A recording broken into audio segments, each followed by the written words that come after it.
നമസ്കാരം, news prime മലയാളത്തിലേക്ക് സ്വാഗതം. തെലങ്കാനയിലും ആന്ധ്രാപ്രദേശിലും കോൺഗ്രസിനെ തിരിച്ചു കൊണ്ടുവരേണ്ടത് AICCയുടെ ഉത്തരവാദിത്തമായി മാറിക്കഴിഞ്ഞിരിക്കുകയാണ്. തെലങ്കാനയിൽ രേവന്ത് റെഡ്ഡി ശക്തമായി തന്നെ പ്രവർത്തിക്കുന്നുള്ളതിനാൽ അവിടം കുഴപ്പമില്ല എന്ന് തന്നെ പറയാം. അതുകൊണ്ട് തന്നെ അവിടുത്തെ 17 ലോക്സഭാ സീറ്റുകളും ഒരുപക്ഷെ കോൺഗ്രസ് നേടിയെടുത്താൽ അത് വലിയ രീതിയിലുള്ള ആശ്വാസകരമായ കാര്യം തന്നെയായിരിക്കും. എന്നാൽ 25 സീറ്റുകളുള്ള ആന്ധ്രാപ്രദേശിൽ ശക്തമായ സാന്നിധ്യം അറിയിക്കേണ്ടത് കോൺഗ്രസിൻ്റെ മറ്റൊരു ആവശ്യമാണ്. ആന്ധ്ര വിഭജനത്തിന് ശേഷം തെലങ്കാനയിൽ മാത്രമായി അധികാരത്തിൽ വരുന്നതല്ല കോൺഗ്രസിന് ഇഷ്ടം. ആന്ധ്രാപ്രദേശ് കൂടി ശക്തമായി തന്നെ കൈപ്പിടിയിലാക്കേണ്ടത് കോൺഗ്രസിൻ്റെ ആവശ്യമായി കഴിഞ്ഞിരിക്കുന്നു. ഇതിനോടകം തന്നെ യാത്ര എന്ന ചലച്ചിത്രത്തിൻ്റെ 2ാം ഭാഗം ഇറക്കി അതിലൂടെ വോട്ട് സമാഹരിക്കാനാണ് ജഗൻമോഹൻ റെഡ്ഡി വലിയ രീതിയിൽ ക്യാമ്പയിൻ നടത്തുന്നത്. നമുക്കറിയാം, യാത്ര എന്ന സിനിമ റിലീസായപ്പോഴാണ് ആന്ധ്രയിൽ ജഗൻമോഹൻ റെഡ്ഡി നായിഡുവിനെ പരാജയപ്പെടുത്തി വലിയ രീതിയിൽ മുന്നേറ്റം കുറിച്ചത്.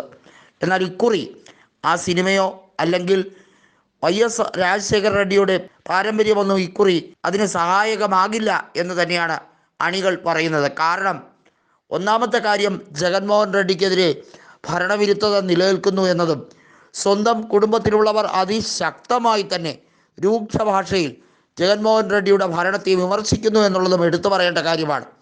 YS ശർമിള എന്ന ജഗൻമോഹൻ റെഡ്ഡിയുടെ സഹോദരി തന്നെയാണ് ജഗൻമോഹന് YSR കോൺഗ്രസിൽ വലിയ രീതിയിലുള്ള ഒരു ആധിപത്യമുണ്ടാക്കി ആന്ധ്രാപ്രദേശിൻ്റെ അങ്ങോളം ഇങ്ങോളം അവർ ക്യാമ്പയിൻ ചെയ്തത്.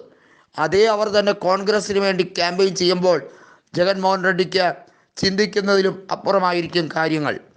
ആന്ധ്രയുടെ സർവസജ്ജമായ മുന്നേറ്റത്തിന് തുടക്കം കുറിച്ച നേതാവ് YS രാജശേഖർ റെഡ്ഡിയാണെന്നും അദ്ദേഹത്തിൻ്റെ മകളാണ് പറയുന്നത് കോൺഗ്രസിനെ തിരിച്ചു കൊണ്ടുവന്നാലേ ആ മുന്നേറ്റത്തിൻ്റെ തുടർച്ച ഉണ്ടാവുകയുള്ളൂ എന്നും ഇതിനോടകം തന്നെ പല വേദികളിലും അവർ പ്രസംഗിച്ചു കഴിഞ്ഞിരിക്കുന്നു.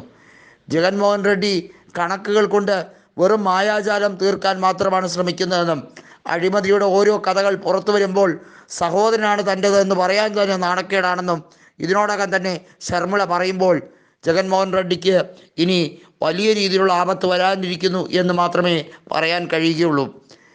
വലിയ വികസന പദ്ധതികൾ എല്ലാം ആന്ധ്രാപ്രദേശിൽ കൊണ്ടുവരും, അമരാവതിയുടെ തലസ്ഥാനം മാറ്റി വിശാഖപട്ടണത്തോ വിജയവാഡയിലോ ആക്കും എന്നൊക്കെ പറഞ്ഞ് വലിയ രീതിയിൽ ആന്ധ്രാവാസികളെ വലിയ ആവേശം കൊള്ളിച്ച ജഗൻമോഹൻ റെഡ്ഡി ഇപ്പോൾ യഥാർത്ഥത്തിൽ ചെയ്തുകൊണ്ടിരിക്കുന്നത് അനധികൃതമായി സ്വത്ത് സമ്പാദിക്കലാണ് എന്ന് കോൺഗ്രസ് ഇതിനോടകം തന്നെ ആരോപിച്ചിരിക്കുന്നു. TDP ആകട്ടെ BJP സഖ്യത്തിലേക്ക് വീണ്ടും പോകാൻ ശ്രമിക്കുമ്പോൾ അവിടെ പോരാട്ടം ത്രികോണമായിരിക്കും എന്നുള്ളതിൽ ഒരു സംശയവുമില്ല. ആന്ധ്ര ഇന്നേ വരെ കണ്ടിട്ടില്ലാത്ത ഒരു ഗംഭീര പോരാട്ടത്തിനായിരിക്കും ശർമിള കൂടി വരുമ്പോൾ അവിടം വേദിയാകുന്നത് എന്നുള്ളത് എടുത്തു പറയേണ്ടതാണ്. ശർമിളയെ സംബന്ധിച്ചിടത്തോളം കോൺഗ്രസിനെ തിരികെ കൊണ്ടുവരിക എന്നുള്ളത് അവർക്ക് ഏറ്റവും കൂടുതൽ കരുത്ത് പകരേണ്ട വിഷയം തന്നെയാണ്. കാരണം അവരെ ഒന്നുമല്ലാതെ ചവിട്ടി കറിവേപ്പില പോലെ പുറത്തു കളഞ്ഞ വ്യക്തിയാണ് ജഗൻമോഹൻ റെഡ്ഡി എന്ന് അവർ എല്ലാ വേദികളിലും പറഞ്ഞു കഴിഞ്ഞിരിക്കുന്നു. ആ ജഗൻമോഹൻ റെഡ്ഡിയെ ഒരു പാഠം പഠിപ്പിക്കാൻ തന്നെയാണ് ആന്ധ്രാപ്രദേശിൽ YS ശർമിളയുടെ തീരുമാനം.